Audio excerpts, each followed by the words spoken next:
On va parler de la Akedat Yitzhak et finir la parashat Vayera. Alors, Vayehi, Achar Advarim Haele, et voici ce qui s'est passé après ces choses-là. Quelles choses? Alors Rachid nous dit après les propos du Satan. Le Satan, il a dit, Abraham Avinu, quand il a eu un fils, il n'a même pas offert un sacrifice pour Dieu. Et ce à quoi Dieu y répond, c'est pas seulement qu'il est prêt à offrir un sacrifice, mais même son fils, si tu lui demandes, il l'offrira. Sa première chita. Deuxième chita, après ces paroles-là, quelles paroles? Les paroles de Ishmaël. Que Ishmaël, il se flattait. Il a dit, moi j'ai fait la Brit Mila à 13 ans. Et lui, il a fait quand il avait 8 jours. Donc je suis beaucoup mieux que lui, puisque moi j'ai choisi de faire la Brit Mila. Lui, il n'a pas choisi, on l'a forcé à 8 jours. Et le bon Dieu, il répond, toi, tu n'as offert à Dieu qu'un membre. Lui, si tu lui demandais de s'offrir, il s'offrirait lui-même à Dieu. Il n'empêcherait pas Dieu de le tuer. Donc après, c'est ces deux interventions possibles, ou le Satan, ou Ishmaël. Alors qu'est-ce qui s'est passé? Quelques années après, Vea Elohim Nisa et Abraham, Dieu a éprouvé Abraham. Et il a éprouvé, comment ça? Il lui a dit, Vayomer elav Abraham, il a parlé à Abraham, Vayomer ineni, et Abraham il a répondu, ineni, je suis prêt à toute épreuve. Abraham, je suis prêt à tout. Mais là, c'était aussi une épreuve pour Sarah. C'était une épreuve pour Sarah, mais elle ne l'a pas su. Elle n'était même pas au courant. C'est pour ça qu'elle n'a pas surmonté l'épreuve, parce qu'elle est morte. Donc c'est une histoire entre Abraham et Dieu, mais ce qui est extraordinaire, c'est qu'il n'en a pas parlé à sa femme. Ouais. Il aurait pu dire, écoute, Dieu m'a parlé, il m'a dit d'aller tuer notre fils. Et il n'en a pas parlé. Probablement... C'est 3 jours de route, quand voilà. même. Probablement, le Midrash nous dit qu'il ne voulait pas en parler à Sarah, parce qu'il s'est dit, sinon elle va essayer de me décourager d'y aller. Donc il a fait, comme on dit chez nous, son coup en douce. Et ça lui a coûté très cher, parce qu'elle en est morte. Vayomer, Kachna et Bincha, prends, s'il te plaît, et Bincha ton fils. Alors, Abraham, il dit... Lequel? Et Bincha, ben j'en ai 2. Lequel? Et Tichidcha, ton fils unique. Il me dit, mais chacun il est unique pour sa mère. D'accord? Asher Afta, que tu aimes. Et ben il dit, les 2, je les aime. Et Yitzhak, là il n'y a plus d'ambiguïté. S'il dit Yitzhak, ça ne peut pas être quelqu'un d'autre. Mais Lech Lecha, et va pour toi, ça rejoint le Lech Lecha du départ, va pour toi, va vers toi, c'est-à-dire va rechercher la perfection, où ça, et l'Eretz Moria, sur la terre de Moria, c'est-à-dire Jérusalem. Comme il dit Rachid, c'est Jérusalem, puisqu'il y a écrit Moria, c'est la Shon Ora'a. C'est de là-bas que sortait l'enseignement de la Torah pour les Juifs sur le temple. Quand ils ont construit le temple, le bureau du Sanhédrin se trouvait là-bas, à Eretz Moria. En plus, c'est intéressant parce que la montagne de Moria, qui est Jérusalem, c'est là où habitait Adam Arishon avant que Dieu l'envoie dans le Gan Eden. Ouais. il y a écrit que Dieu a pris Adam Arishon et il l'a entraîné à rentrer dans le Gan Eden. Alors évidemment, on demande, mais d'où il venait? Il habitait ici, à Moria. Wow. Et donc Adam Arishon, il a eu du mal à quitter le mont Moria pour aller habiter dans le Gan Eden. Il voulait rester sur le mont Moria, lui, il ne voulait pas aller dans le Gan Eden. Mais Le Gan Eden physique, puisque c'était en Irak. 3 heures avant Shabbat, il a fêté la 3 heures avant. Donc le temps n'était pas le même temps qu'aujourd'hui. Non, pourquoi? Il y avait une contraction du temps. Le temps allait... Il aurait pu être à Moria si il est né 3 heures avant. Ah, mais il a fait comme va faire Eliezer dans la paracha d'après, il a fait Kfitzat Aderech, il a avalé l'espace. D'accord? Et c'est intéressant parce que on dit que Yitzhak Avinu, quand il est monté sur l'autel à Moria, là-bas, il est rentré dans le Gan Eden, lui aussi. Il est rentré dans le Gan Eden et il a fait le travail inverse de Adam Arishon. Adam Arishon, il est parti de Moria pour aller au Gan Eden à pied. Le Gan Eden était sur la terre. Et lui, Yitzhak Avinu, lui, il était au Moria et il est monté spirituellement dans le Gan Eden pour recevoir la nouvelle âme. Pour recevoir une nouvelle Neshama. Donc tout ça, c'est... Donc le bon Dieu, il dit à Abraham, Lech Lecha, va pour toi sur la terre de Moria, vers la terre de Moria, qu'il ne connaissait pas, parce qu'il n'était jamais venu à Jérusalem, Abraham. Non, il ne connaissait pas Jérusalem. On le voit dans tous les voyages qu'il a fait, qu'il n'est jamais passé à Jérusalem pour l'instant. Et c'est là qu'il va y arriver. Ve'alehu, et fais-le monter.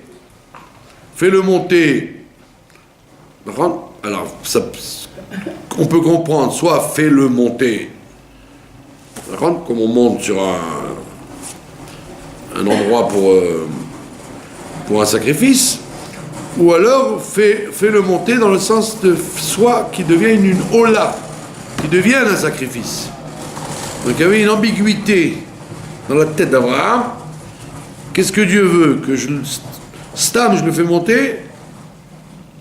Puisque c'est quand même... il y a écrit dans la Gemara que l'endroit provoque. Quand on est dans un endroit, on est différent que dans un autre endroit. Makom Gorem, l'endroit provoque. Donc si vous êtes dans un pays, ou dans une ville, ou dans un endroit particulier, vous avez une autre mentalité, un autre esprit que si vous êtes dans un autre endroit. Faut pas dire « Ah, moi je suis insensible, où que tu me mettes, je resterai le même. » Non, pas du tout. Où quelqu'un va, il est influencé. D'accord? Donc, il pouvait très bien, Abraham Avinu, le fait de mettre son fils à l'endroit du Beth Amikdash, à l'endroit le plus saint du monde, le poser là, il aurait eu une élévation, lui et son père. Et Abraham, il a dit, non, c'est pas aussi simple. Il faut vraiment le tuer. Comme ça, je comprends. Wow. Allez, oui, il a dit, moi je comprends. Ola, c'est un sacrifice. Donc Dieu, il lui a dit, monte-le là-bas, sans lui dire, tue-le. Et Rav, là, il dit, Eretz Amoria. D'habitude, il dit pas l'Ersham, à cause du... Il veut pas que le Yetzer Hara ait ça. Ah oui, c'est ça. Mais il lui a pas dit où c'est. Il lui a dit, va vers cet endroit-là, mais sans lui dire où c'est. Aujourd'hui, vous avez le GPS, d'accord? Ouais. Quand vous prenez un avion, vous savez où vous allez. Incroyable, ce GPS, hein. Mais là, il lui a dit, va et marche, t'occupe pas. Et fais-le monter al-Achad et Harim, sur une des montagnes, Asher Omar Elecha, que je t'indiquerai. Ouais. Donc il lui a pas dit où. Ouais, D'accord. Alors c'est intéressant parce que il y a écrit dans les Pirkei Avot qu'Abraham il a eu 10 épreuves. D'accord. Il a eu 10 épreuves, il les a surmontées les 10. Alors la plupart disent tous que la 10e c'est celle-là. D'être obligé de tuer son fils. Tuer, pas tuer, qu'est-ce que je fais? Et il y en a d'autres qui disent non, c'est pas là, c'est pas celle-là la dernière. La dernière épreuve, c'est celle qu'on va voir dans la paracha de cette semaine. Quand après avoir tout traversé, il s'est dit bon plus fort que la mort, j'étais prêt à donner mon fils. Et sa femme qui meurt, il a dit Abraham, ça y est, j'ai terminé. Et il y a des commentateurs qui disent pas du tout. La dernière épreuve, c'est celle-là de la paracha de Chaye Sarah, où on lui fait des problèmes pour enterrer sa femme. Ah. Ça veut dire, quand tu es arrivé au plus haut, tu dis, après ça, il ne peut pas y avoir plus. Ça y est, on va me laisser tranquille maintenant. Pas du tout. Il y en a qui disent, l'épreuve suivante, elle était plus forte. L'histoire qu'on lui fasse, on le tourne en bourrique avec l'histoire d'acheter la tombe, 100 pièces d'argent, seulement. Qui était une fortune, ouais. Le fait de le tourner en bourrique et que après une telle épreuve, ça continue, ça c'est la 10e épreuve. Et ça arrive malheureusement dans la vie. Il y a des gens, ils ont traversé, ils perdent des enfants, ils perdent leur argent, ils perdent tout. Ils disent, bon, ça y est, maintenant Dieu va me laisser tranquille. Mais non, les épreuves peuvent continuer après. Hashem Yishmor.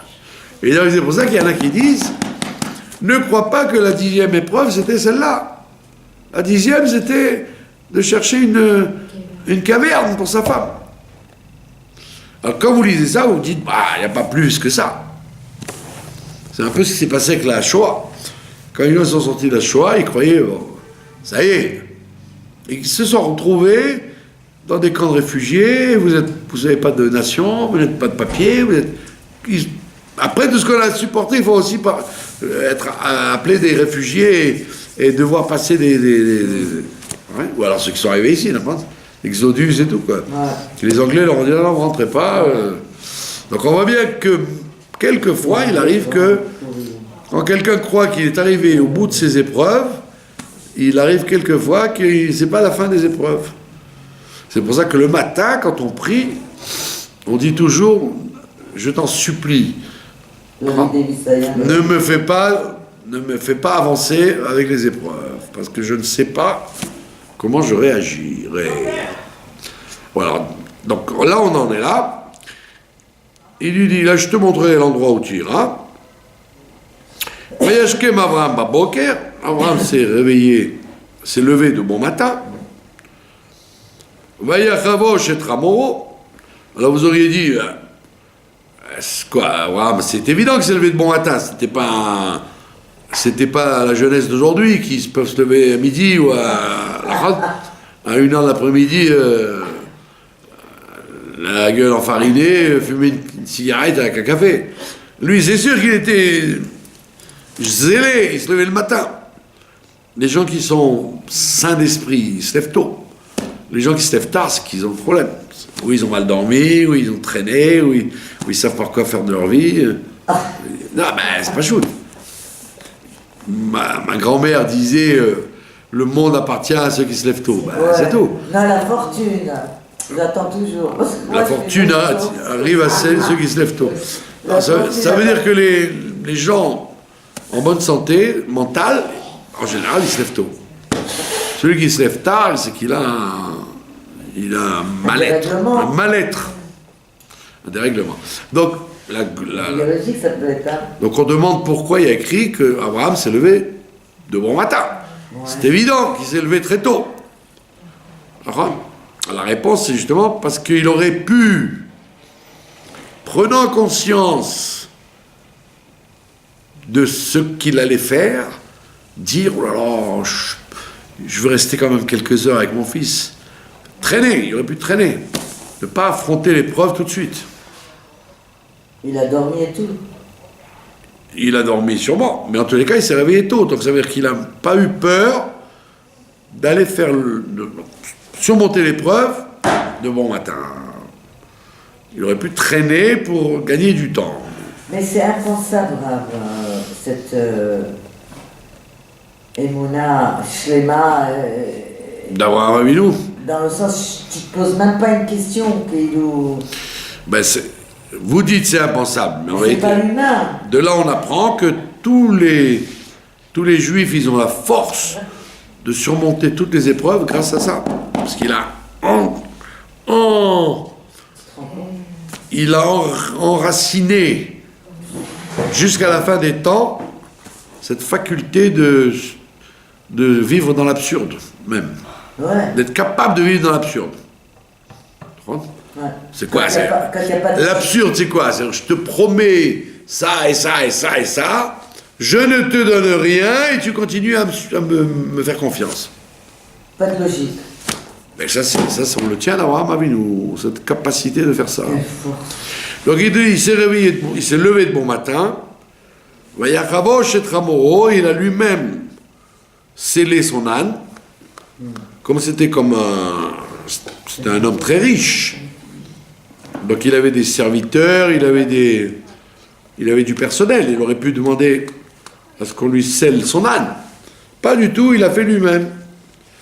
Comme dit le Midrash, parce qu'il y a écrit que l'amour brise le protocole. Il y avait un tel amour de faire la mitzvah que lui-même il a mis la selle sur l'âne. Il n'a pas attendu que quelqu'un le fasse pour lui. Comme Bilam. Par contre, Bilam aussi la même chose. Il s'est levé de bon matin pour sceller son ânesse. Et là-bas on dit la même chose. La haine, elle brise les barrières. La haine de maudire les Juifs, et lui l'amour de servir Dieu. Ouais. Donc il te dit, il a scellé lui-même son âne, Vaikach et Shne Ne'aravito, et il a pris avec lui deux jeunes gens. Quand on dit des jeunes gens, c'est pas jeunes gens dans l'âge, puisque Rachid te dit que c'était Ishmaël et Eliezer. Donc ils n'étaient pas jeunes. Mais on les appelle jeunes dans le sens qu'ils n'avaient pas le titre de roi ou de prince ou de rave ou de... On appelle ça... quand quelqu'un n'est pas important, on l'appelle un jeune. Mais c'est pas parce qu'il est jeune qu'il est bête ou qu'il est idiot.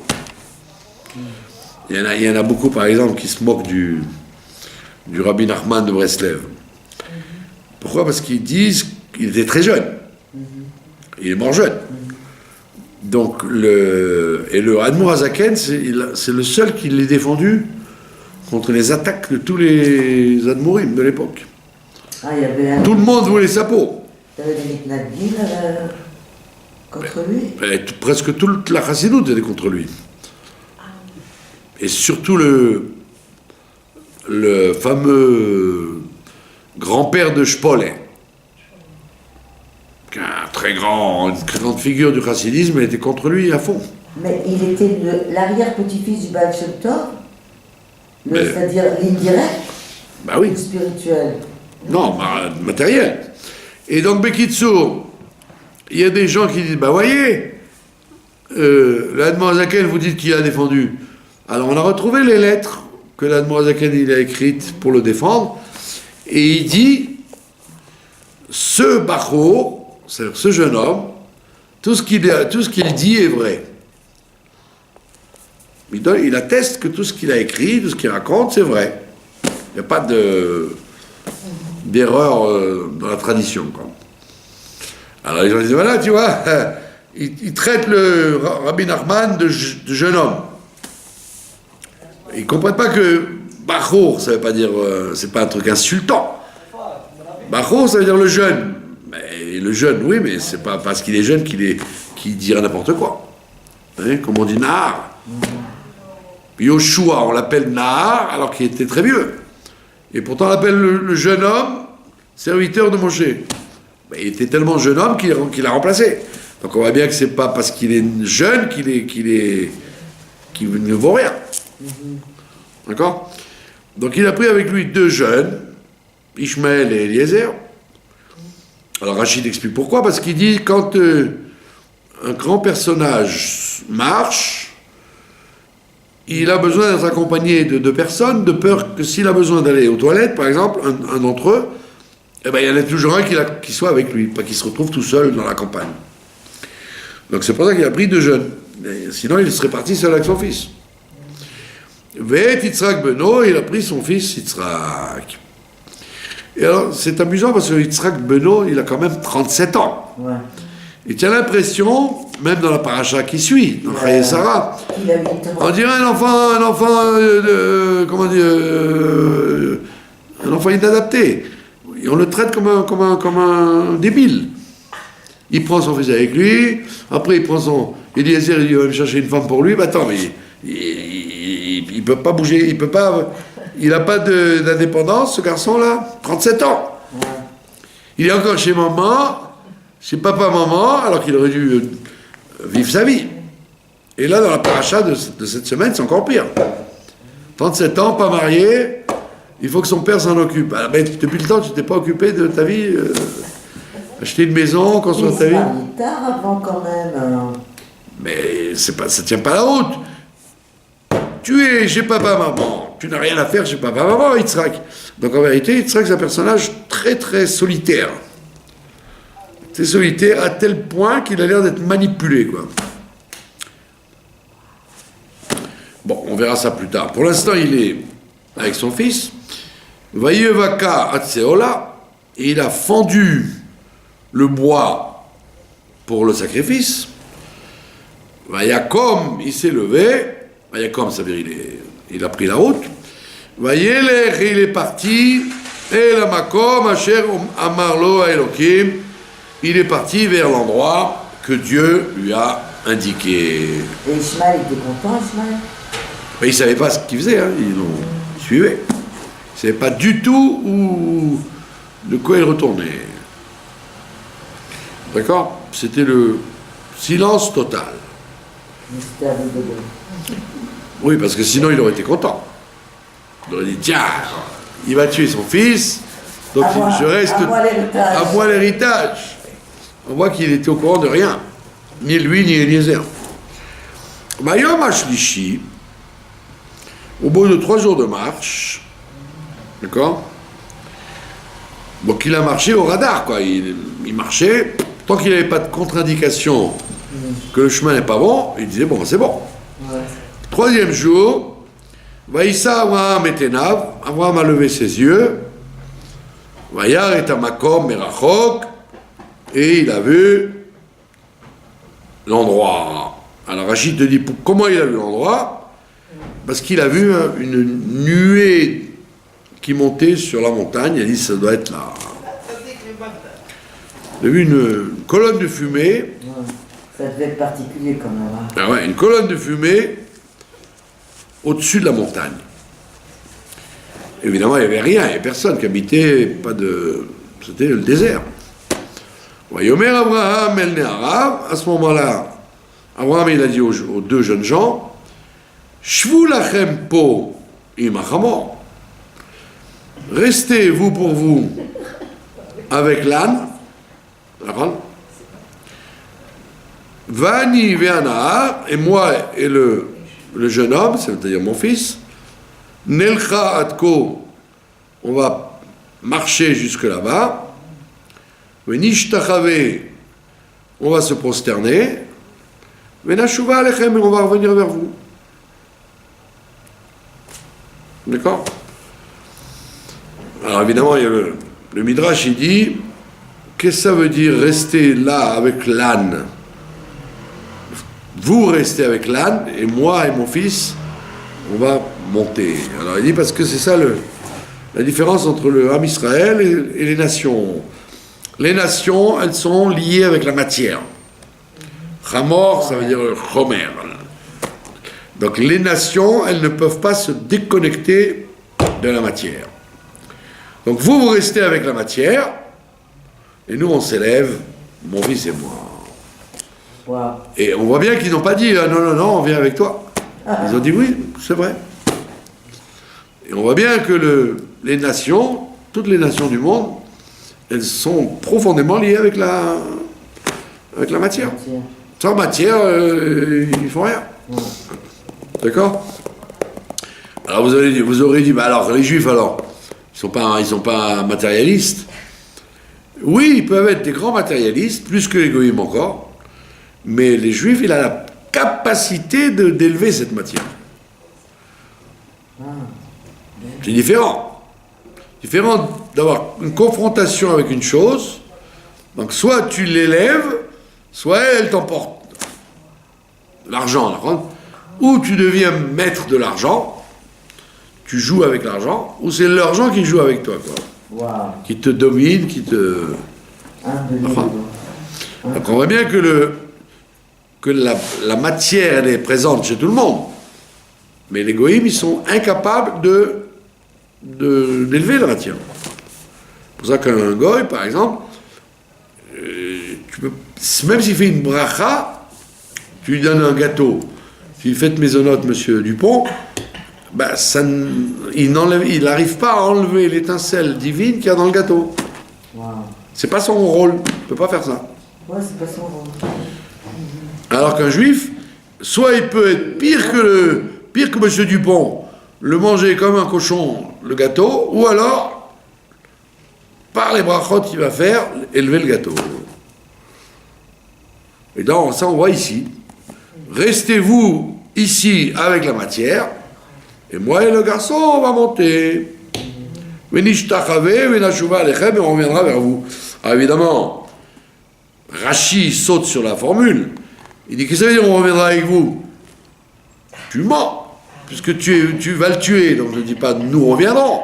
Dis, je reviendrai. Alors, Rachi dit qu'il a prophétisé sans savoir ce qu'il prophétisait. Ça lui est sorti comme ça, mais en vérité, il ne le pensait pas. Il pensait qu'effectivement, il allait revenir tout seul. D'accord? Et effectivement, il est revenu tout seul, puisque, ce qu'on ne vous raconte pas ici, quand l'épreuve est finie, il revient pas avec son fils. Son fils, il reste étudier la Torah chez Shem et Ever, à Jérusalem. Donc il n'est pas redescendu avec lui. Son fils était vivant, mais il n'est pas descendu avec lui. Il est descendu, ils se sont quittés sur place. Lui, il est rentré à Beersheba, et son fils est resté étudier avec Shem et Ever. C'était déjà une yeshiva, ça. Il y avait la yeshiva depuis les enfants de Noir, quoi. Wow. D'accord? Vaïkar Abraham et Atsé Haola. Abraham a pris avec lui le bois pour mettre le feu au sacrifice. Vaïasem al Yitzhak Beno, et il a mis sur son fils. D'accord? Il y en a qui disent, je ne sais pas si c'est le Zohar ou un autre livre comme ça de profondeur, qui dit le bois qu'il a mis sur son fils, c'est la connaissance de l'arbre de la vie et l'arbre de la connaissance.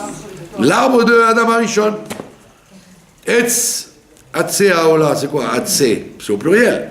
C'est le Etz Chaim, mais Etz Adat. L'arbre de la connaissance et l'arbre de la... Ça veut dire qu'il est devenu, à ce moment-là, un prophète, Yitzhak. Une madriga très haute. Et il a mis sur son fils cette dimension-là. Alors, Atse, c'est pluriel? C'est le pluriel de Etz. Etz, au singulier, Atse Haola, les arbres du sacrifice. Vayassem, il les a mis à Yitzhak Beno, sur son fils, Car Béado, il a pris dans sa main, et Taesh, la torche de feu, et il a pris le couteau avec lui. Rachid te dit que c'est un couteau. Ma'achelet, c'est la shon achila, c'est avec ça qu'on coupe le beefsteak. On coupe la nourriture avec le couteau. Vayelcho, parce qu'à l'époque les gens mangeaient avec les doigts, mais ils avaient un couteau quand même, pour couper le pain, pour couper la viande, pour couper les légumes. Donc le couteau existait tout le temps, même pour la nourriture. Vayelcho shnehem yardav, ils sont partis tous les deux ensemble.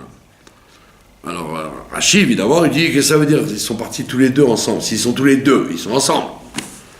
C'est-à-dire ensemble et fusionnés. Voilà, il dit tous les deux ensemble, ça veut dire Abraham, lui qui savait, d'accord, ce qu'il allait faire, et Yitzhak qui ne savait pas qu'on allait lui faire. Mais ils étaient unifiés tous les deux. C'est moi je vais faire ça, et l'autre, son fils il dit moi j'ai confiance en toi. C'est un fils très obéissant. Mais en plus il demande pas, il aurait pu dire papa, qu'est-ce qu'on fait bien, mais quel est le but de la manœuvre? Ah ouais. Alors regardez la suite. À ce moment-là, Yitzhak intervient. Yitzhak intervient, il dit Vayomer Yitzhak el Abraham, Aviv. Il dit à Abraham, son père. D'accord? Mais pourquoi ils disent El Abraham Aviv? Voilà, c'est très bien, il aurait pu dire El Aviv, à son père. Alors, il dit El Abraham, c'est en tant que prophète. Abraham, c'est pas que son père, c'est Abraham. Alors, il y a deux relations entre lui et Abraham. La relation d'être son père et la relation d'être Abraham. C'est une personnalité impressionnante. C'est pour ça qu'il a besoin de préciser Abraham Aviv. Sinon il aurait dit Abraham, tu aurais dit bon, Abraham. Mais il n'y a pas cette relation de fils. Non, il est en même temps qu'il le considérait comme le grand de la génération et le prophète qui parle à Dieu, etc. Il a dit c'est quand même son père. C'est pour ça qu'on dit les deux. Vayomer Avi, il dit papa. Donc il appelle par la corde sensible. Il lui dit papa. Vayomer ineni veni. Il dit je t'écoute mon fils. C'est-à-dire je suis prêt à attendre une critique. Parce qu'Abraham n'était pas naïf. Il s'est dit il va bien poser la question qu'est-ce qu'on fait là? Vayomer, il lui dit Ine aesh ve'aetzim. Très bien, je vois le feu et je vois le bois. Mais ve'ayase leola. Mais où est l'agneau? Il faut un mouton pour faire un sacrifice. Je comprends plus, qu'est-ce que tu fais là? Il n'y a pas de chouk là-bas pour aller acheter des agneaux. Il n'y a rien, on est en pleine montagne. Donc il s'est dit, il y a quelque chose de mystérieux. Et pourtant il ne dit pas, papa, si tu ne me dis pas, je continue pas. Je marche arrière. Pas du tout. Yitzhak, c'est le. Je redescends le colis. Yitzhak, c'est la soumission totale. Vayomer Abraham. Abraham lui dit Elohim irelo, Dieu pourvoira pour lui. Il pourvoira pour lui. C'est-à-dire, t'inquiète pas, quoi. À l'israélienne, quoi. Yébesseder. Altidag. Il lui dit, Dieu, il verra pour lui assez l'agneau en question, Léola, pour faire le sacrifice, bénis mon fils. Et le Midrash saute sur l'occasion de dire, en fait, il lui a répondu. Il dit, Dieu verra pour lui l'agneau du sacrifice, mon fils. Il a lancé la carte dans la figure. Parce qu'il n'a pas besoin de dire mon fils. Parce qu'il lui parle. Donc on dit, il a, sous ses airs de lui avoir dit, de lui répondre, t'inquiète pas, Dieu va y pourvoir, Il dit non, ben il va y pouvoir, effectivement, c'est toi. C'est toi le sacrifice. Vayel chou shneim yardav, c'est pour ça qu'on finit en disant Vayel chou shneim yardav. Et ils ont marché ensemble. Ça veut dire, bien que Yitzhak, il ait donc compris que c'était lui le sacrifice, il n'a pas dit à son père, hop, Adkan, jusque-là je suis d'accord, maintenant je suis plus d'accord, moi j'étais pas partant pour mourir. Et il dit, bon, bah, si tu dis que c'est moi, bah, ce sera moi. Donc ça demande une soumission, et Yitzhak il est prêt à ça. Et pourquoi on n'appelle pas ça l'épreuve d'Yitzhak? On appelle ça l'épreuve d'Abraham. C'est une épreuve d'Abraham, il n'y a pas d'épreuve d'Yitzhak là-dedans. On répond parce qu'en fait, Yitzhak, toute sa vie, depuis qu'il est né jusqu'à sa mort, il est donné à Dieu. Donc pour lui, que je sois donné à Dieu dans la vie, ou que je sois donné à Dieu dans la mort, ça n'a aucune différence pour moi. Donc ce n'était pas une épreuve pour lui. Et puis, en plus, c'est beaucoup plus difficile pour un individu normalement constitué de tuer son fils que de se tuer lui-même. Si quelqu'un normalement constitué, on lui dit tu choisis ou tu tues ton fils ou tu te tues toi, il va dire bon ben moi alors moi. Alors que Yitzhak, pour lui, c'est mourir lui, c'est pas son père, c'est lui. Donc il n'y a aucune mention nulle part que pour Yitzhak c'était une épreuve ou une question. Il n'y a aucune question pour lui. Toute sa vie elle est consacrée à la rigueur, au sacrifice. C'est même pas un compliment qu'on lui fait, c'est sa nature. C'est sa nature. Alors que le père, Abraham, pour lui, c'est une épreuve. Parce que lui, il est tout bonté, et il va faire le contraire, la bonté d'aller tuer, et pas de tuer n'importe qui, son fils. Donc l'épreuve, elle est pour Abraham, pas du tout pour Yitzhak. D'accord? Donc il te dit, malgré tout, ils ont continué à marcher ensemble, comme dit Rashi, le cœur identique l'un et l'autre, l'un sachant qu'il va tuer son fils et l'autre qui va être le korban. Vayavohu el hamakom, ils sont arrivés à l'endroit, Asher amarlo Elokim, dont le Dieu lui avait parlé. Donc c'est effectivement sur la montagne de Moria, très clair. D'accord? Là où aujourd'hui les Arabes, ils appellent la pierre, c'est là-bas que ça s'est passé. Le Beth Amikdash? Ouais, à l'endroit de la mosquée, ouais, Beth Amikdash. Ah, ouais. Et Vaïved Sham Abraham, donc Abraham il a construit là-bas le Misbéach, puisque chaque korban exige un endroit pour le faire. On ne fait pas ça par terre. Donc il a construit le Misbéach, Vayaroch et Haetzim, et vous voyez bien que Yitzhak ne l'aide pas. Vous auriez pu dire ils ont fait ensemble. Alors c'est comme l'arche de Noé. L'arche, Noach il a travaillé tout seul, 120 ans. Alors on dit pourquoi ses fils, pourquoi ils l'ont pas aidé?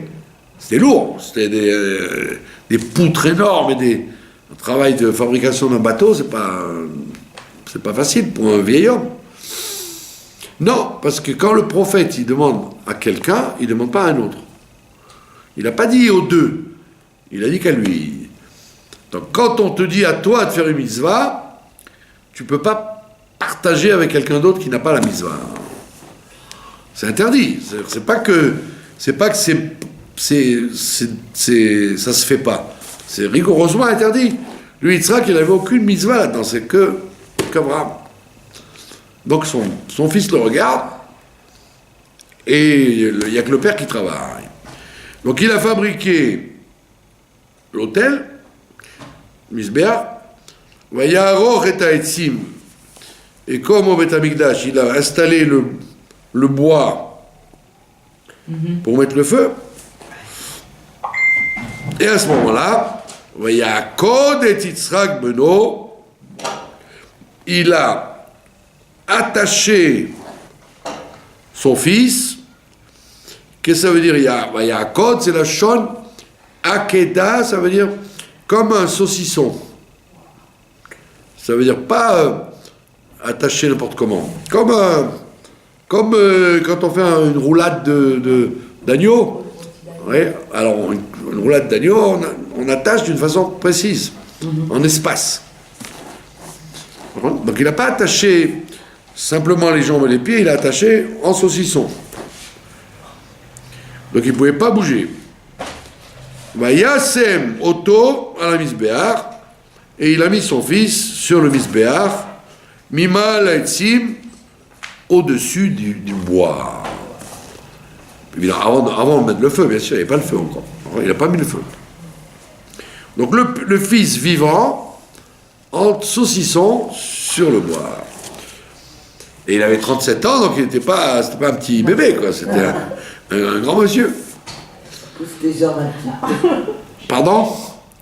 Non mais vous voyez un peu comment on dit, Le scénario. pas le scénario seulement, l'esprit avec lequel il faisait ça. Il a fait ça proprement. Et le fils se laisse faire. D'accord? Alors à ce moment-là, le suspense est à son comble. Vaishlach Abraham Metiado. Abraham allait donc faire le travail de Shrita. Vaikach et Amachelet, il a donc pris le couteau, Lishrot et Beno, pour égorger son fils. Donc il a tendu la gorge pour que la Shrita soit facile. D'accord? Et donc il s'est laissé faire. Il a tendu la gorge, et à ce moment-là, Vaikra Elav Malach Hashem, à ce moment-là, coup de théâtre, l'ange de Dieu, et vous voyez que c'est plus Elohim, c'est Hashem, Yudke Vavke. Le Malach Hashem, Malach Yudke Vavke, c'est le chapitre Kafbet Yud Aleph. Le Malach de Yudke Vavke, pas le Malach, pas Elohim. Jusque-là, c'est Elohim qui lui a parlé. Le Malach, c'est-à-dire Yudke Vavke, la miséricorde. Ouais, miséricorde, c'est plus la nature. L'ange de la miséricorde, Mina Shamarim, il lui l'appelle des cieux, et Omer Abraham, il appelle 2 fois, et lui encore une fois, il répond Inéni. Il s'interrompt de son crime, et il dit je t'écoute. Makara Pitom. Vayomer, et il lui dit, donc c'était à la dernière minute, une seconde avant. C'est là que ça vient l'expression. De quoi? C'est pas désespéré, ouais, mais non, lui justement, il espérait qu'on le laisse faire. Vayomer, il lui dit, Al tishlach yatra elana. Ne lance pas ta main sur le jeune homme.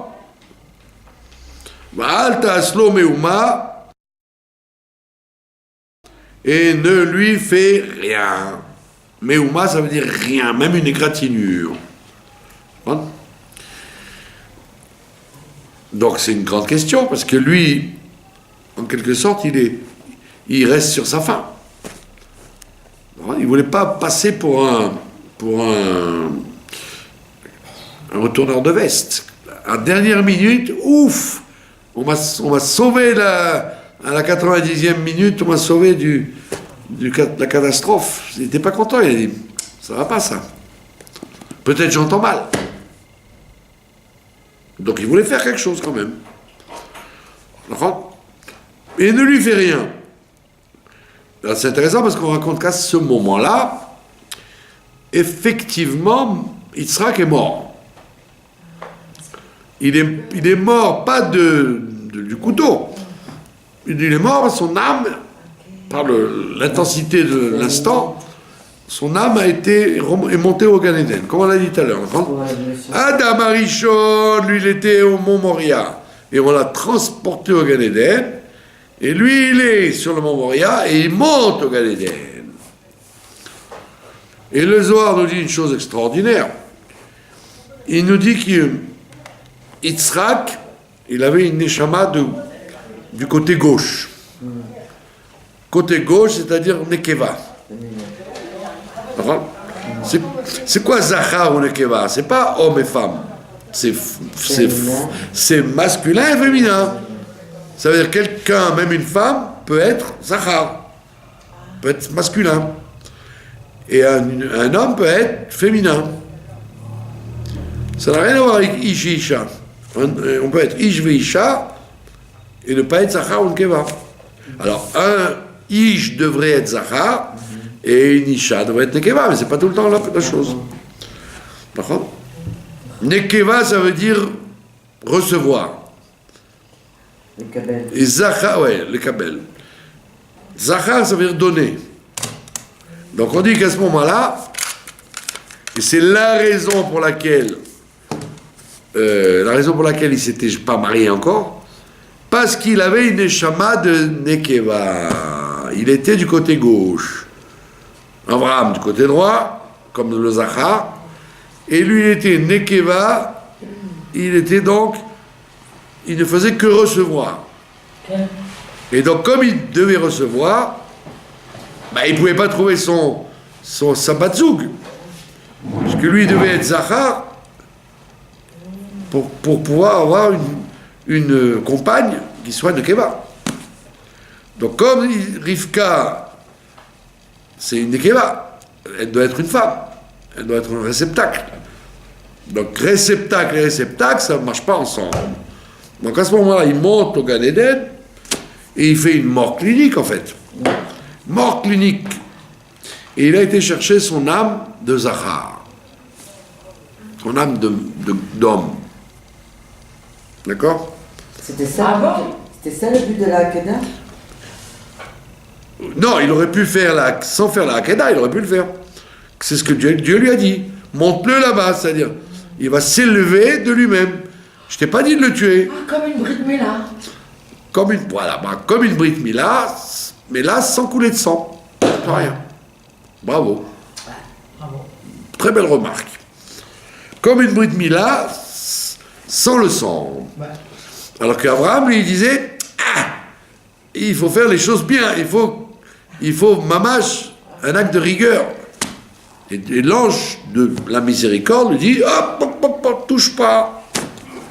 Le travail, le but de la manœuvre a été réussi. Ça y est, il a pris la neshama là-haut. Arrête. Il lui dit, ne lui fais rien. Et pourquoi ne lui fait rien? Parce que Yitzhak, il va être toute sa vie un être parfait. Wow. Alors, pour être parfait, il faut qu'il soit parfait physiquement aussi. Alors si tu lui fais une égratignure, tu risques de lui faire une cicatrice. Et tu n'as pas le droit de faire de ton fils Yitzhak un homme à cicatrice. Alors que Yaakov, lui, il va recevoir des coups avec l'ange et il va boiter. Donc on voit bien que Yaakov, lui, c'était pas grave qu'il reçoive un coup. Mais Yitzhak, lui, il n'a pas le droit de recevoir un coup. Mais c'est sa neshama, il n'y a pas de cicatrice ou de coups dans la chaîne. Non, si c'est sa neshama qui monte, d'accord. Mais si son père veut lui faire quand même une petite chose, comme vous dites, une Brit Mila, il faut qu'il y ait quand même du sang qui coule. Il dit non, ne lui fais rien. Il n'a pas besoin de ça. Pourquoi? Ki ata yadati. Parce que maintenant je sais. Donc c'est Dieu qui parle. Pour répondre aux accusations d'accord, contre lui, quand on avait dit il n'a même pas offert un corban pour l'anniversaire de la naissance de son fils, et Ishmaël a dit moi je suis plus grand que lui, j'ai fait la Brit Mila, lui a fait quand il était tout petit. Il dit maintenant je sais qui yéré Elohim Ata, que tu es capable d'être du côté de la rigueur, que tu crains Dieu. Jusqu'à maintenant, tout ce que tu as fait, c'était par amour de Dieu. Mais l'amour de Dieu, c'est toi, c'est Abraham. Donc jusqu'à maintenant, je peux très bien dire, tout ce que tu as fait, c'était dans ta nature. La nature, même si c'est une bonne nature, c'est moins fort que le travail. D'aller contre sa nature. Tu aurais dit, mais c'est formidable. Un enfant qui a des bonnes midotes, par contre, il aime l'étude, il aime la prière, il aime faire du bien, voilà. Ben c'est bien, il n'a rien à faire sur terre. Pas du tout. Il doit travailler contre sa nature. Même s'il a une nature parfaite. Ça peut arriver. Il y a des enfants comme ça qui sont, comme on dit chez Obélix, il est tombé là-dedans. Les enfants comme ça, ils naissent, ils aiment la Torah, ils aiment la tefila, ils aiment les mitzvot, ils respectent leurs parents, ils sont gentils avec les gens. Tu veux dire, ben alors voilà, c'est fini. Comme votre petit-fils. Lequel? Le Rameau. Ah, ben tu dis, voilà, il n'a rien à faire. Comment il n'a rien à faire? Si tu es venu sur terre, c'est pour aller contre ta nature. Et Dieu lui dit, maintenant je sais que tu es capable d'aller contre ta nature, parce que, venant de toi, être capable de faire verser du sang, c'est une preuve que tu as été contre ta nature. Ata, tu es un craignant Dieu, velo chasarta, et tu n'as pas économisé ton fils, et tichitrak, unique, mimeni, vis-à-vis de moi. Tu l'as pas économisé, c'est-à-dire tu n'as pas trouvé une excuse pour éviter de me l'offrir. D'accord? Donc l'épreuve apparemment se termine. Mais on dit non, parce que il faut quand même respecter le programme qui est un sacrifice. Il aurait pu dire, allez voilà, je te défais les nœuds, on rentre à la maison, c'est bon. Et non, on a construit un hôtel. Il a eu une prophétie d'offrir quelque chose, il faut qu'il fasse quelque chose. Alors il dit, il a cherché, il a regardé un peu partout, et voici qu'il a vu, Veine Haïl, Acha, Nechaz Bebasvach, Bekarnav, il a vu un bélier, d'accord, enchevêtré dans un buisson et dans ses cornes. Donc il a dit, puisque la preuve que ce que je suis venu faire et que je suis pas maintenant en train de m'imaginer pour me sauver du problème, c'est qu'il faut qu'il y ait vraiment un miracle. Et il voit le miracle, il voit un agneau, un bélier qui est là. Qu'est-ce que faisait ce bélier ici? Il a compris que c'était providence divine pour remplacer son fils. Sinon, il aurait dit, peut-être je me raconte des histoires, peut-être que c'est moi qui m'imagine pour ne pas le tuer mon fils. Et il dit, ah non, j'ai bien compris, puisqu'on m'a donné le remplacement. Et ça, on apprend ça dans le chinour. Quand tu éduques quelqu'un, grand ou petit, et tu lui dis qu'il ne faut pas faire quelque chose. Par contre, ne fais pas. Alors tu dis, ne fais pas ça, mais fais ça. Donne-lui tout de suite un acte de remplacement. Sinon, tu provoques une frustration. De dire à quelqu'un ne fais pas, mais il avait une énergie, il voulait faire. Donc il faut bien qu'il fasse. Donc il dit, ne fais pas ça, mais fais ça. J'ai une activité pour toi. Ça, c'est dans le chinour. Toujours, quand tu interdis à quelqu'un de faire quelque chose, il faut lui donner un remplacement. C'est pour ça que les sociétés, ils permettent la drogue, ils permettent l'alcool, ils permettent la folie, mais c'est pas comme ça. Tu veux pas que les gens se droguent, ben donne-leur un truc qui va leur apporter le même effet sans les mauvaises choses. Mais de dire ne fais pas, ah bon, tu peux pas te passer, alors prends. T'as rien fait. Tu dois trouver un remplacement dans l'éducation à l'interdit que tu donnes. Ce que dit la Gemara, elle dit, elle dit le cochon, c'est bon. Alors comment faire si on aime le cochon? Alors la Gemara, elle te dit, il y a un poisson qui a le goût du cochon. Donc si quelqu'un, il était incapable de manger du cochon, eh ben il y a un poisson cachère, oui, dans l'océan, et il a le goût, le même goût que le cochon. Wow. Ça veut dire quoi? Ça veut dire toute chose que l'individu voudrait faire, de bien ou de mal, il a la possibilité de trouver le remplacement pour le faire. Et donc c'est là, il dit la même chose. Comment je sais que le pas tuer mon fils, c'est ce qu'il faut faire maintenant? Parce qu'on m'a donné un remplacement, c'est le bélier de remplacement. Voyez les Abraham. Et donc il a été là-bas, il a pris le bélier,